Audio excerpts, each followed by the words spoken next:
છેલ્લે આપણે ઓઝોન ડિપ્લીશન એટલે કે ઓઝોન ગર્ત વિશેની વાત કરી હતી કે પર્યાવરણના સીએફસી જેવા વાયુના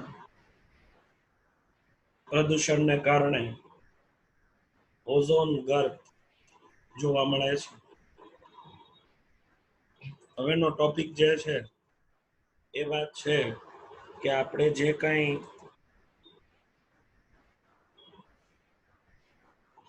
કુદરતી સંપત્તિ આપણી પાસે છે એનો ઉપયોગ આપણે કેવી રીતે કરીએ છીએ, અથવા તો એ સંપત્તિ દ્વારા પર્ટિક્યુલરલી આપણે ફાયદો લેવાની સાથે સાથે એનો અતિરેક કેવો કરીએ છીએ. ટૂંકમાં કુદરતી સંપદાનો આપણે અતિરેક કરવાથી કયા પ્રકારની તકલીફો થાય છે એની અહીંયા બેઝિક ડિટેલ આપી છે. તો ટોપિકનું નામ છે કે આપણી પાસે જે સંસાધનો છે એનો અનુચિત ઉપયોગ કરવા. અનુચિત એટલે જે યોગ્ય નથી એવું, અયોગ્ય ઉપયોગ કરવાથી કયા પ્રકારની તકલીફ થઈ શકે. અને જે આપણી પાસે કુદરતી સંપત્તિ છે એની આપણે જાળવણી પણ બરાબર નથી કરતા, એટલે અનુચિત જાળવણી દ્વારા એ સંપત્તિ નાશ કેવી રીતે થઈ જાય, ટૂંકમાં આપણા હાથમાંથી કેવી રીતે સંપત્તિ જતી રહે છે એની વાત છે. આ બધામાં સંસાધનનો અનુચિત ઉપયોગ હોય કે પછી સંપત્તિની જાળવણી હોય, તો પૃથ્વી ઉપર સજીવ સૃષ્ટિમાં આ બધી વસ્તુનો ઉપયોગ અને જવાબદારી કોની છે, તો કે એક જ જીવની છે, જે છે માનવ જાતિ. અને માનવ જાતિ દ્વારા જ આ બધી અનુચિતતા ઊભી કરવામાં આવે છે. એને લઈને અહીંયા વાત કરવામાં આવી છે. પછી એના પરિણામો ભોગવવા કોને પડે, કે એના પરિણામો ભોગવવા ફક્ત માનવ જાતિને નહીં પણ સમગ્ર જીવ સૃષ્ટિને એના પરિણામો છે એ ભોગવવા પડતા હોય છે. બરાબર છે. તો એને લઈને મુખ્ય 2 પોઈન્ટ છે અહીંયા રજૂ કરેલા છે.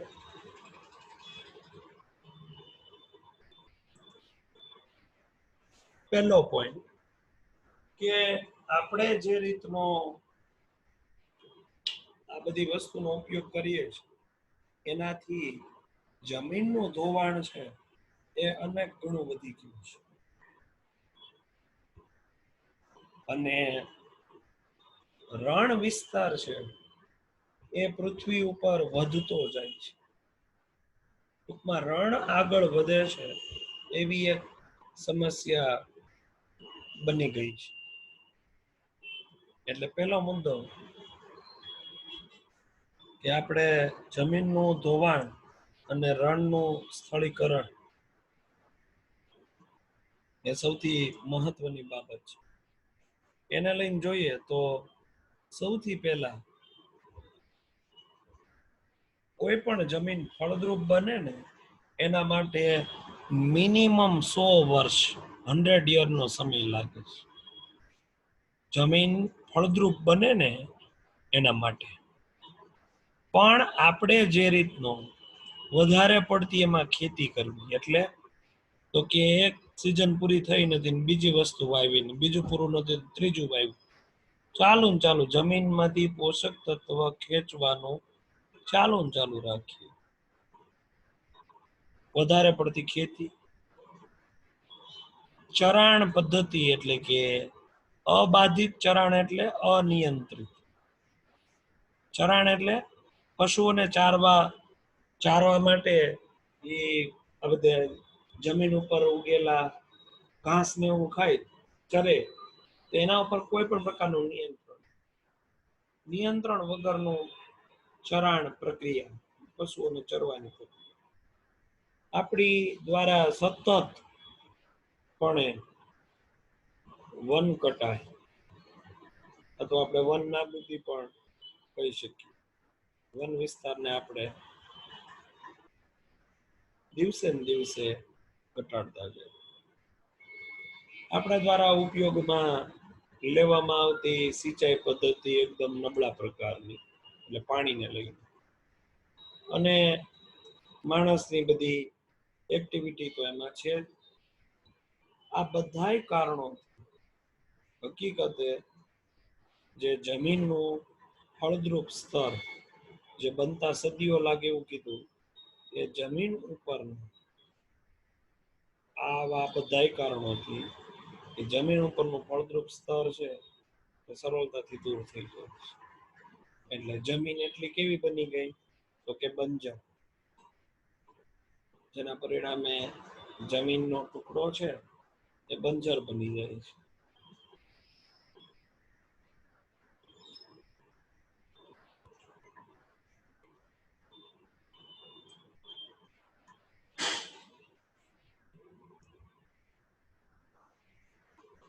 આવી ઉજ્જડ જમીન થઈ જાય એટલે આવી ઉજ્જડ જમીન ધીરે ધીરે નજીકના વિસ્તારની ભેગી થતી જાય તો બહુ મોટો બંજર વિસ્તાર છે એ તૈયાર થાય.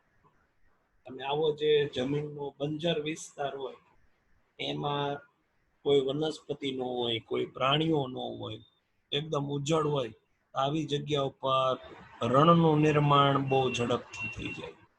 આવા ભૂમિખંડો મોટા બનતા જાય, એકબીજારે જોડાતા જાય અને ફાઇનલી રણનું સર્જન થાય. એટલે અત્યારે આવી રીતે રણનું સ્થળીકરણ એ અત્યારની સૌથી મોટામાં મોટી સમસ્યા છે. અને એનું મેઇન કારણ છે માનવ દ્વારા શહેરીકરણ કરવું. માનવ દ્વારા જે શહેરીકરણ કરવામાં આવે છે એને કારણે રણ આગળ વધી રહ્યું છે. એ આજની સૌથી મોટામાં મોટી સમસ્યા છે. રણ આગળ વધે છે એનું એક જ મેઇન કારણ છે કે આપણા દ્વારા પેલી વાત તો વનને નાશ કરીએ છીએ. વન નાશ, આ જમીનની અંદર પોષક તત્વ ખેંચી લેવા, જમીન ધોઈ નાખે. બંજર જમીન હોય તો પછી એમાં ખેતી ન થતી હોય, ખેતી ન થતી હોય તો ત્યાં ધૂળ જમા થવાની પ્રક્રિયા ઝડપી થાય, અથવા ધૂળ જમા થવા લાગે અને ધૂળ જમા થતા થતા થતા એ ધીરે ધીરે રણમાં પરિણમે છે. એટલે આજે રણ આગળ વધે છે એ સમસ્યાથી વિશ્વ બહુ ચિંતિત છે. કારણ કે એક તો આપણી પાસે પૃથ્વી ઉપર કુલ જે વિસ્તાર છે એનો 25% વિસ્તાર જમીન વિસ્તાર છે. એમાંય પાછા કેટલાય ભાગ પડે, પહાડ ને, મેદાન ને, ખીણ ને, નદી ને, સરોવર, એમાંય ભાગ પડે. અને એમાંય પાછું રણ એ આગળ વધે તો આપણી પાસે રહેવા માટેની જમીન અને ખેતી માટેની જમીનની ખૂબ જ અછત સર્જાય છે. એટલે આ આપણે જમીન આપણને કુદરતી સંસાધન તરીકે મળી છે, આપણે એનો અયોગ્ય ઉપયોગ કર્યો એવું આપણે અહીંયા કહી શકીએ. જમીનનો આપણે અયોગ્ય રીતે ઉપયોગ કર્યો એવું આપણે અહીંયા કહી શકીએ. એટલે પેલો ટોપિક હતો જમીનનું ધોવાણ અને રણનું સ્થળીકરણ, એટલે રણ આગળ વધવું, નવું નવું રણ નિર્માણ પામવું. આ પેલો પોઈન્ટ હતો. બરાબર છે?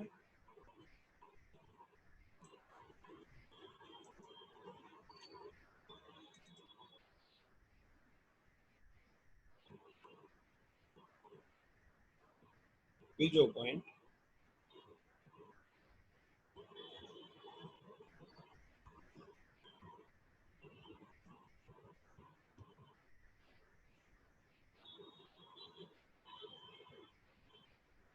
જમીનમાં પાણી ભરાવું અને જમીનમાં ક્ષારતાનો વધારો થાય. આ પોઈન્ટ આપણે સમજી લઈએ.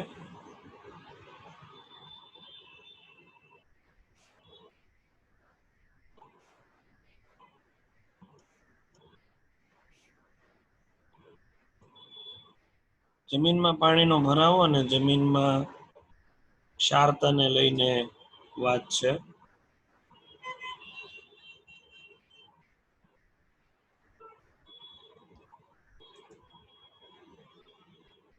સિંચાઈમાં પાણીનો નિકાલ આપણે બરાબર ન કરીએ.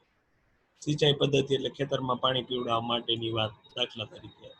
હવે પાણીનો યોગ્ય નિકાલ ન થાય તો જમીનમાં પાણી ભરેલું. હવે આવા પાણીથી તરબોળ થયેલી જમીન, તરબોળ એટલે એકદમ પાણી ભરેલી ભીની, તો સ્વાભાવિક છે આપણા પાકને પણ એનાથી બહુ મોટું નુકસાન થાય. બરાબર. ઉપરાંત જમીનમાં ક્ષાર છે એ ખેંચાય છે, એટલે કે જમીનમાં ક્ષાર વધવા લાગે. જમીનમાં પાણી ભરેલું ને ભરેલું રહે તો સ્વાભાવિક છે ક્ષાર છે એ જમીનની અંદર વધતા જાય. ધીરે ધીરે આવું કેટલાય વર્ષોની પ્રક્રિયા થાય તો બને એવું કે જમીનમાં ક્ષારનું ખૂબ ઊંચું પ્રમાણ જોવા મળે. જમીનમાં ક્ષાર વધવા લાગે. સ્વાભાવિક વાત છે. બરાબર છે. અથવા એમ કહેવાય કે આપણે જે પાક વાવ્યો હોય એના મૂળ પાસે આ બધા ક્ષાર છે એ જમા થઈ જાય, એવું બને. આ ક્ષાર ધીરે ધીરે જમીનની સપાટી, એના પાતળા પડમાં જમા થઈ જાય અને છોડના મૂળ ઉપર જમા થાય. આપણે ઘણી વખત આપણા ઘરે જે કુંડા હોય એમાં આપણે રેગ્યુલર પાણી નાખતા હોય તો ઘણી વખત આપણે આવા ક્ષારના પડ થઈ ગયા હોય એવું આપણે જોયું હોય. જમીનની ઉપરનું પરત હોય એના ઉપર કેટલો બધો ક્ષાર છે એ જમા થઈ ગયો એવું આપણે જોયું. તો આ જે વધતો જતો ક્ષાર છે ખાસ, એટલે કે આ ક્ષારની જે વધતી જતી માત્રા છે એનાથી પાકની વૃદ્ધિ છે એ બરાબર થતી નથી. એટલે કે પાકને વૃદ્ધિ માટે એકદમ પ્રતિકૂળ, વિપરીત વાતાવરણ તૈયાર થાય છે. અને આ વસ્તુ પાકને નુકસાન થાય, કૃષિ માટે તો, એટલે કે ખેતી માટે તો કેટલું મોટું નુકસાન ભોગવવાની વાત છે. એમ અહીંયા આપણે કહી શકીએ કે પાણીનો ભરાવો અને જમીનની ક્ષારતા, આ બધી સમસ્યા હરિયાળી ક્રાંતિના કારણે આવી છે. તમને કદાચ યાદ હોય 9મું ચેપ્ટર, તો એમાં હરિયાળી ક્રાંતિ નો ઉલ્લેખ કર્યો હતો. 71 થી 75 સાલ 1971-75 ની વચ્ચે ઘઉં, ચોખા, મકાઈના પાકમાં અનેક ગણો વધારો થયો. એનું કારણ શું હતું? તો કે ત્યારે સૌથી પહેલી વખત ભારતમાં રાસાયણિક ખાતર, રાસાયણિક પદાર્થો ઉમેરવાનું ચાલુ કર્યું.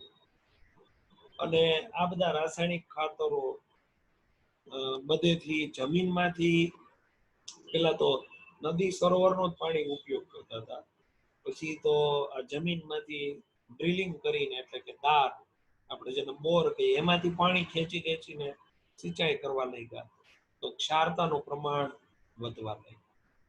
હરિયાળી ક્રાંતિના કોન્સેપ્ટથી હરિયાળી ક્રાંતિ એક બાજુ થઈ, એ બહુ સારો પોઈન્ટ દેખાય આપણને કે ભારત આટલું બધું અન્નનું ઉત્પાદન કર્યું, ભારત આટલું બધું આગળ આવી ગયું અન્નના ઉત્પાદનમાં. પણ એનો સામેનો ડ્રોબેક એ જોવાનું કે એને કારણે જમીનને કેટલું નુકસાન, એ પણ પાછું કાયમ માટેનું, એમ પરમાનન્ટ ડેમેજ થઈ ને જમીન. મેં તમને હમણાં જ વાત કરી કે એક વખત જમીન અફળદ્રુપ, બંજર બની ગઈ એટલે એ જમીનને ફરી નોર્મલ, એટલે કે ફળદ્રુપ બનતા મિનિમમ 100 વર્ષનો સમય લાગે. ત્યારે જઈને જમીન ફરી પાછી ખેતી કરવા યોગ્ય બની શકે. વિચાર કરો. તો આપણે જમીનને જે ઉપયોગ કરીએ છીએ એને ધ્યાનમાં લઈને વાત કરી. તો અહીંયા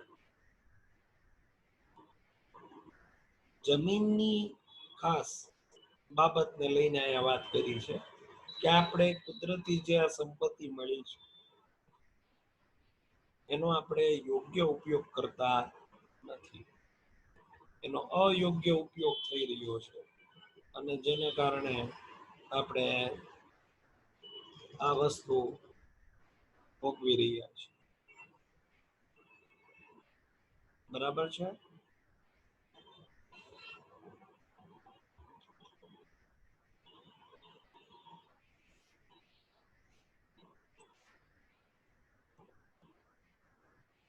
એના પછીનું મહત્વનો ટોપિક છે, આમ તમે જોવો ને તો 90% સમસ્યાનું પાયાનું કારણ આ ટોપિક છે.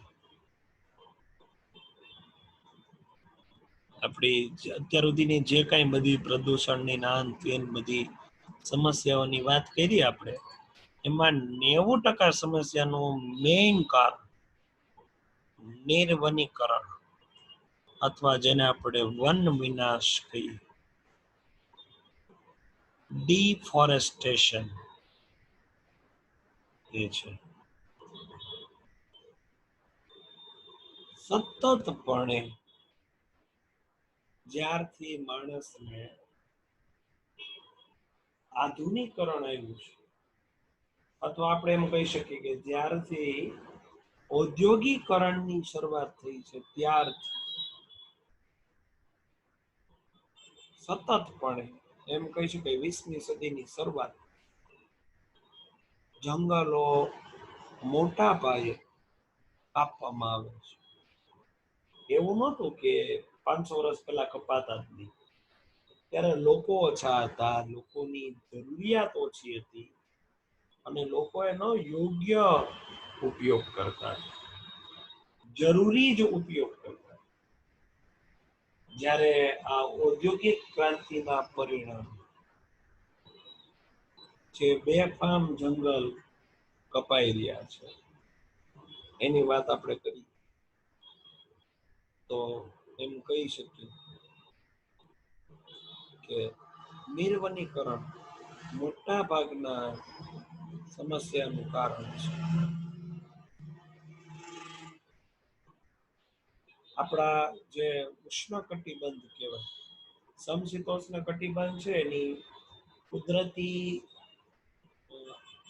આબોહવાની પરિસ્થિતિ કહીએ તો વિપરીત છે પ્રમાણ, પણ ઉષ્ણકટિબંધની સૌથી અનુકૂળ વાતાવરણની પરિસ્થિતિ છે જંગલ માટે. એટલે દુનિયાના મોટામાં મોટા સારામાં સારા જૈવ વિવિધતા વાળા જંગલો ઉષ્ણકટિબંધમાં છે. બરાબર છે. એમાં ઇન્ક્લુડિંગ વર્ષાવન, એમેઝોનના વર્ષાવનો પણ આ વિસ્તારની અંદર આવે છે.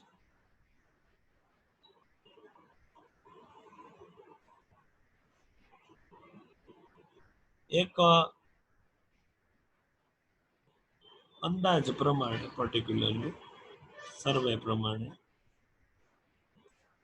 ઉષ્ણકટિબંધના જે મુખ્ય જંગલો છે એમાંના 40% જંગલ ઓલરેડી અત્યાર સુધીમાં નષ્ટ થઈ ચૂક્યા છે.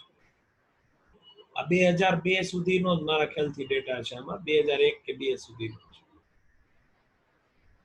ત્યારનો આંકડો જોવો તો અત્યારે તો 2020 છે, આપણે 2001 માનીએ એટલે 20 વર્ષ પહેલાની આ વાત છે એવું માનીએ તો એક અંદાજ પ્રમાણે ત્યારે 40% જંગલો નષ્ટ થઈ ગયા.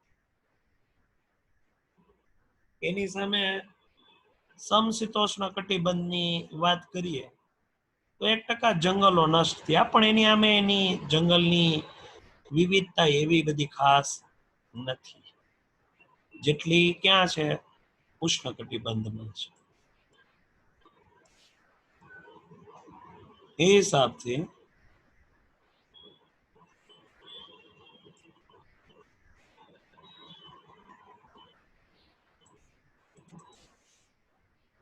નિર્વનીકરણની પ્રક્રિયા છે એ અહીંયા એવું જ કીધું મેં તમને હમણાં જે વાત કરી કે 20મી સદીનો પ્રારંભ થયો, એટલે પ્રારંભનો સમય એટલે તમે એમ કહી શકો કે 1901 20મી સદીનો પ્રારંભ. ભારતમાં જમીનના કુલ ક્ષેત્રફળના લગભગ 30% જંગલો હતા શરૂઆતમાં. એટલે ક્યારે કે 20મી સદીનો પ્રારંભ થયો ત્યારે કુલ જે જમીન વિસ્તાર છે ભારતનો, એમાં દાખલા તરીકે આપણી પાસે 100 કિલોમીટરની જમીન છે, તો એમાં 30 કિલોમીટરની જમીનમાં શું હતા? જંગલ હતા.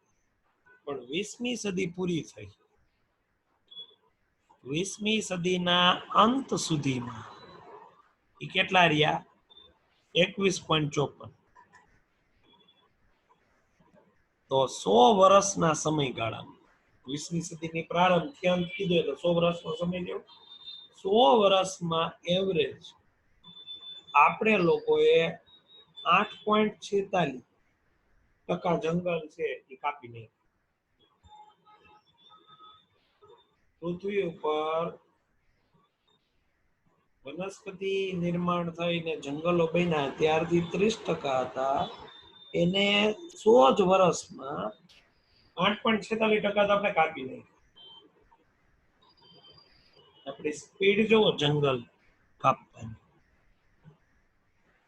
અને જે આપણો ફોરેસ્ટ વિભાગ છે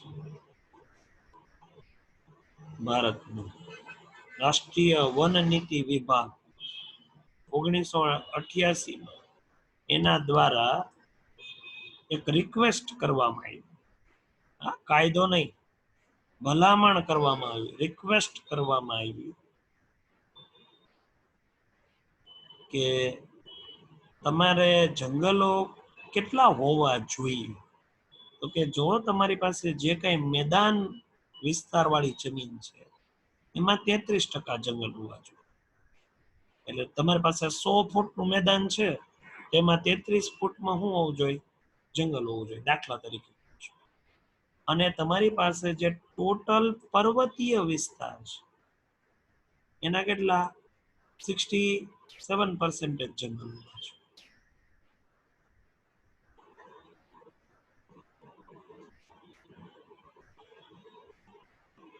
આ 1988, એટલે એમ તમે વિચારો ને કે આ 20મી સદીનો અંતની તૈયારી થઈ ગઈ ને, 12 વર્ષ બાકી રહ્યા, ત્યારે એવું આ લોકોએ ભલામણ કરી છે, રિક્વેસ્ટ, કે કામ કરો આટલા જંગલો રાખો તો સારું, આમ જો રહે તો.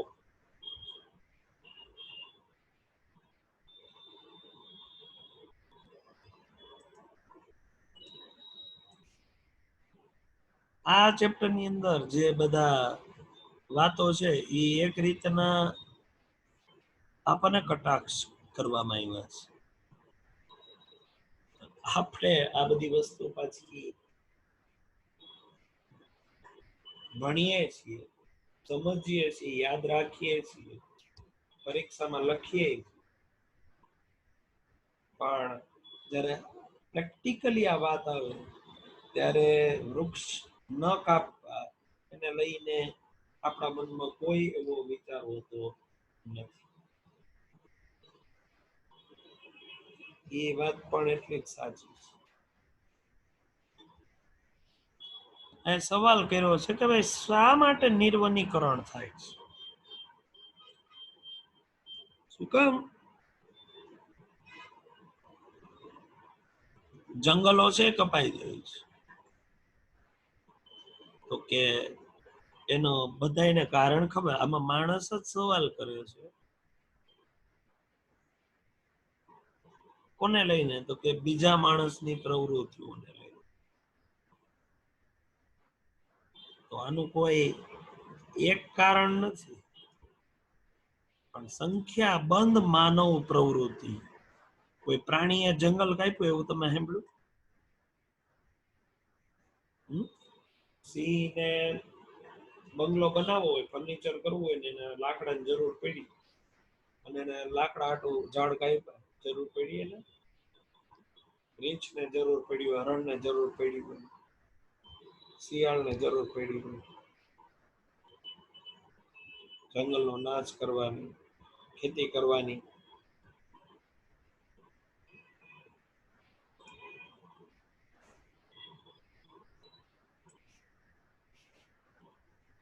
જોયું એવું કોઈ દી? મેઇન કારણ છે માણસની જ પ્રવૃત્તિ, અને એમાંનું જે મુખ્ય કારણ દેખાય છે એ છે ખેતી કરવા માટે. જંગલની જમીનોને સપાટ બનાવી વૃક્ષો કાપીને ત્યાં ખેતી કરવામાં આવે છે. હવે દિવસે ને દિવસે માણસોની સંખ્યા વધતી જાય એટલે અનાજની ડિમાન્ડ એ વધતી જાય. તો એ પૂરી કરવા અથવા તો એને પહોંચી વળવા માટે, એને પહોંચી વળવા માટે ખેતી વધારવી પડે. ખેતી માટે જમીન ક્યાં? તો કે આ જંગલ છે જ ને. જંગલને શું કરવા છે? જંગલ કાપી નાખો, જમીન બનાવી દો સમતલ, અને ત્યાં ખેતી કરો. એક કારણ ઈ છે. આ એક કારણ છે, ઘણા કારણોમાંનું એક. તો જેનાથી શું કામ? તો કે જેનાથી આ બધી વધતી જતી વસ્તીને ખોરાક મળી.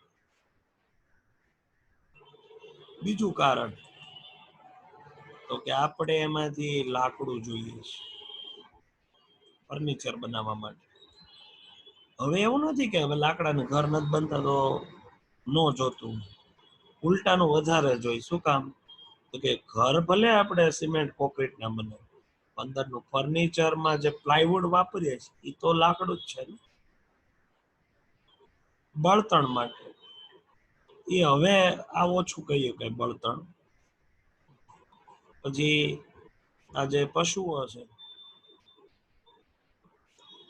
એના પશુપાલનને લઈને, ખાસ કરીને એના ચારા માટે.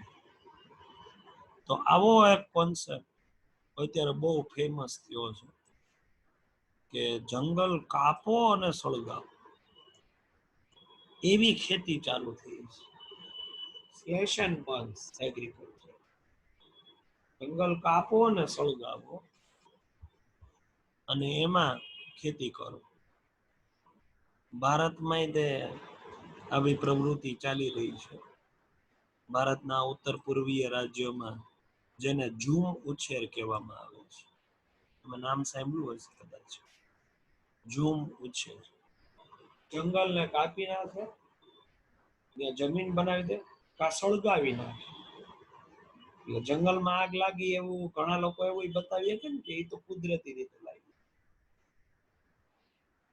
સ્લેશ એન્ડ બર્ન, આવો કોન્સેપ્ટ જેને ઝૂમ ઉછેર કહેવામાં આવે છે.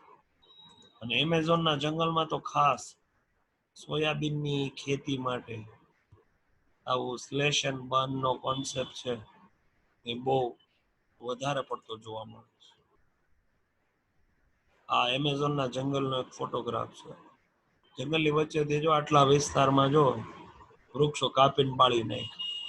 હવે શું કરશે કે આ બળી ગયા ને વૃક્ષો, એની રાખ છે એ આમાં ખાતર તરીકે કામમાં, અને આ જમીનને સમતલ કરી અને આ ખેતી કરવા મળશે.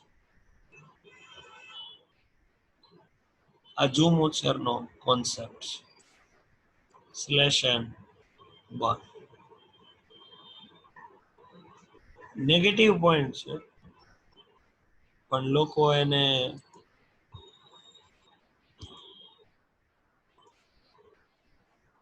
નથી સમજતા. જંગલનું જ્યાં સુધી મહત્વ ન સમજાય ત્યાં સુધી ન કામ. એની મહત્વતા તો ખબર હોવી જોઈએ ને. એટલે આ લોકો શું કરે છે, ઝૂમ ઉછેરને લઈને આપણે ચર્ચા કરીએ.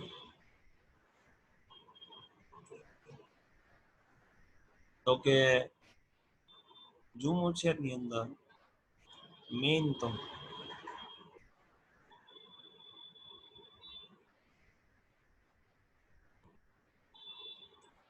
કૃષિ માટે, ખેતી માટે જંગલના વૃક્ષને કાપી નાખે છે અને આ જે વનસ્પતિ છે ને સળગાવી નાખે છે. પછી તો કે જેની રાખ બને ને એ રાખનો ઉપયોગ પાછો ખાતર તરીકે કરવામાં આવે છે. એટલે એની પાસે શું થઈ ગયું હતું કે જમીન તૈયાર થઈ ગઈ. પછી એ જમીનનો ઉપયોગ ખેતી કે પશુપાલનના ચારા માટે કે એના માટે વાપરતા હોય છે. અને ઘણી વખત એવું બને છે કે અમુક ત્યાંની સ્થાનિક પ્રજાઓ છે એ ખેતી કરે અમુક સમય, પછી ત્યાં ખેતી બંધ કરી દે, બીજે ટ્રાન્સફર થઈ જાય, બીજે વયા જાય. આ વર્ષો સુધી ખાલી પડ્યા રહે.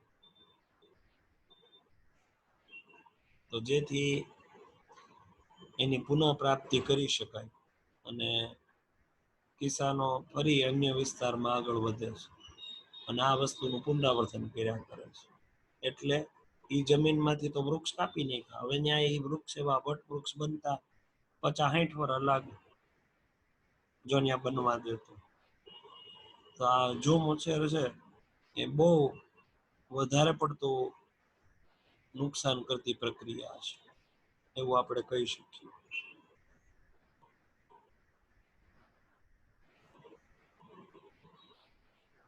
અને આમાં ખેતીમાં જો એને ફરી પાછો ઉગાડવામાં ન આવે તો ઝૂમ ખેતી જે પ્રચલિત છે એ અત્યારના સમયમાં, ત્યારે તો ખેતી કરીને કન્ટિન્યુ રાખતા હતા, અત્યારે તો અમુક સમય જરૂર પડે એટલી ખેતી કરે ને બાકી ખેતી નથી કરતા, ની જમીનમાંથી જંગલ કપાઈ ગયા એ વધારાનું છે. આ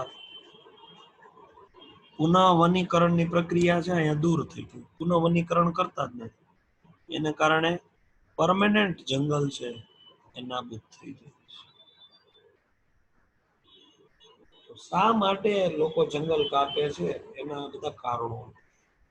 આપણે જંગલમાંથી લાકડું જોઈએ છીએ, બળતણ જોઈએ છે, ખેતી માટે જમીન જોઈએ છે, આપણે ખેતી માટેની જમીન ઘટે છે તો એ વધારવી છે, આપણે શહેરીકરણ કરવું છે. આ બધા કારણોથી એમાં ઇન્ક્લુડિંગ હાઇલાઇટ છે, ઝૂમ છે, આ કારણોથી આપણે વનનાશ કરી રહ્યા છીએ. છેલ્લા 100 વર્ષમાં 8.46% જંગલો આપણે ધ્વંસ કરી દીધા, નાશ કરી.